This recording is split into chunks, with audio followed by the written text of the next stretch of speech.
zaradená a vlny hrozia loďku pohltiť.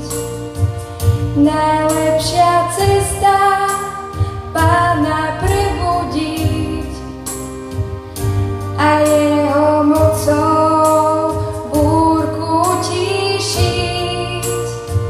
Zodvihni hlavu, stačí ti moja milosť, lebo v nej ukrytý som ja sám. Každý, kto srdce upriami na mňa, na moc, tomu ja život odovzdám. Nad obzorom života, kde tu slnko zájde, vstupujúc do tmy, tvoje svetlo hľadám. Za ním sa vybrať, celkom sama snáď, kladúc si otázku, odkiaľ